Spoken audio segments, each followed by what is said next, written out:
Bonjour, aujourd'hui la 10e prophétie de James Redfield.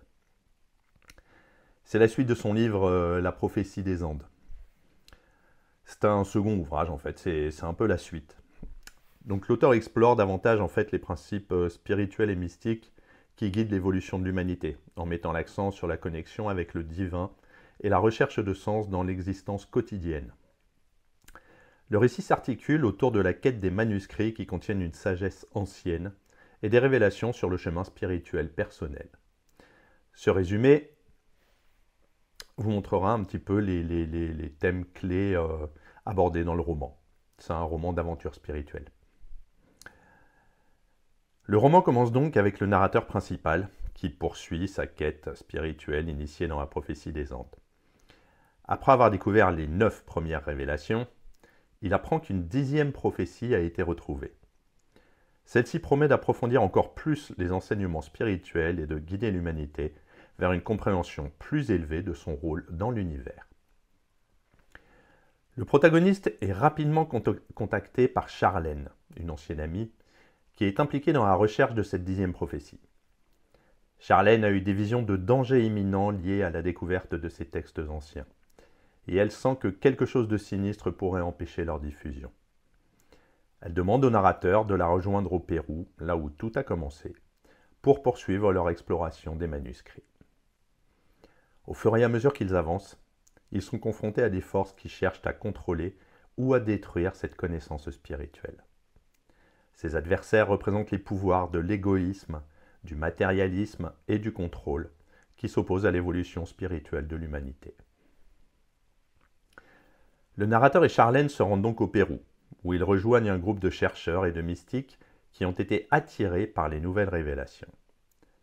Parmi eux se trouvent des personnages clés, comme Will, un guide spirituel qui aide le protagoniste à déchiffrer les nouveaux messages cachés dans les manuscrits. Tous ensemble, ils découvrent que la 10e prophétie est centrée sur la notion de connexion intuitive avec les forces spirituelles qui guident l'évolution humaine.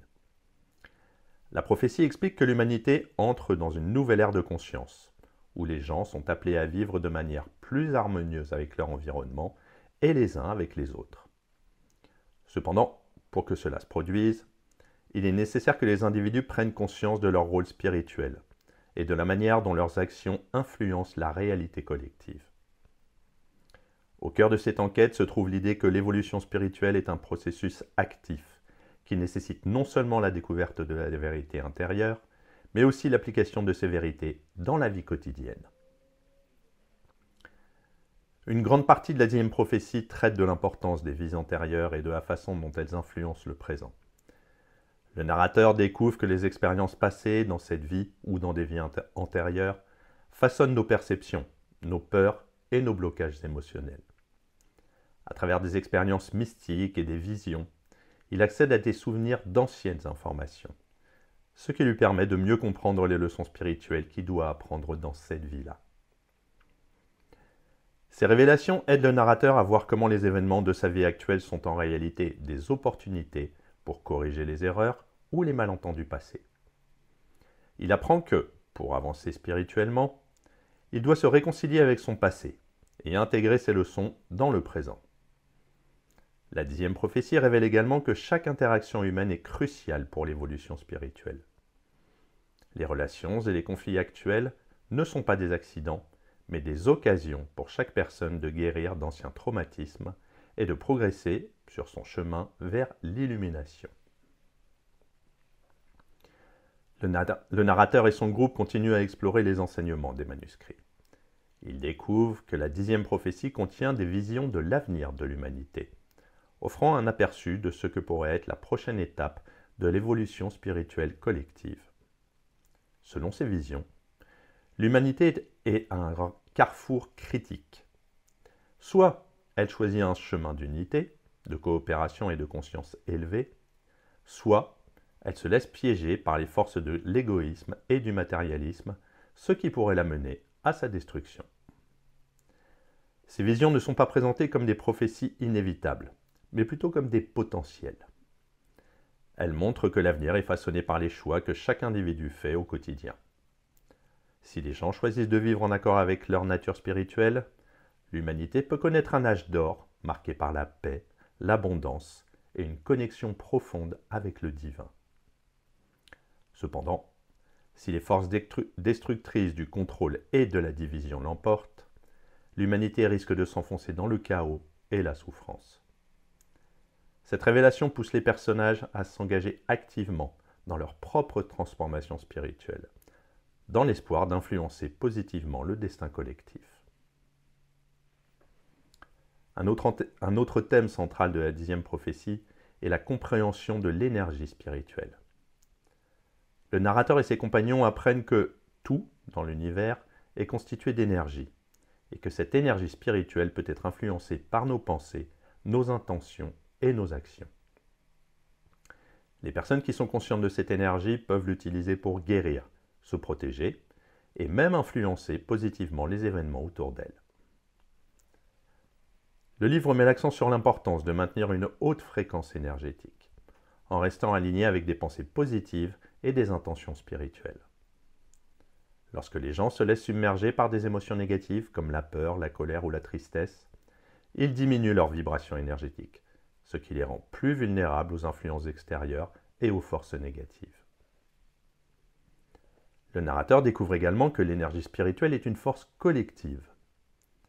Lorsque les gens s'unissent dans un objectif commun comme la paix ou la guérison, ils peuvent amplifier leur énergie et avoir un impact plus important sur le monde qui les entoure. Cela renforce l'idée que l'évolution spirituelle de l'humanité dépend de la capacité des individus à travailler ensemble pour élever leur conscience collective. Au fur et à mesure que le groupe progresse dans sa quête, il se heurte à des forces opposées, représentées par des individus et des groupes qui cherchent à empêcher la diffusion des révélations spirituelles. Ces antagonistes sont motivés par le désir de contrôle et de pouvoir, et ils comprennent que la diffusion des manuscrits affaiblirait leur influence sur l'humanité. Le narrateur doit non seulement surmonter des obstacles physiques, mais aussi apprendre à se protéger spirituellement contre ces forces obscures. Il découvre que l'une des clés pour surmonter ces obstacles est de rester centré sur son but spirituel et de ne pas se laisser distraire par la peur ou la colère. Au cours de ces affrontements, les personnages comprennent que les forces du mal ne peuvent être vaincues que par l'amour et la compassion. En restant connectés à la source divine, ils parviennent à dissoudre les énergies négatives qui les entourent et à progresser sur leur chemin. La 10e prophétie révèle également que l'humanité a une mission divine. Chaque personne sur Terre a un rôle unique à jouer dans l'évolution spirituelle collective. Ce rôle n'est pas nécessairement grandiose ou public. Il peut être aussi simple que d'inspirer les autres par des actes de bonté ou d'élever la conscience des gens à travers des interactions quotidiennes. Les personnages découvrent que leur propre vie a un sens plus profond que ce qu'ils avaient imaginé. Chaque événement, chaque rencontre, chaque défi fait partie d'un plan divin plus vaste, destiné à les aider à évoluer spirituellement. Cette révélation donne un nouveau sens à leur existence et les encourage à vivre en accord avec leur vérité intérieure. L'idée centrale de cette mission divine est que l'humanité est sur le point de faire un saut évolutif majeur. Ce saut ne sera pas déclenché par des avancées technologiques ou des découvertes matérielles, mais par une prise de conscience collective du pouvoir de l'amour et de la connexion spirituelle.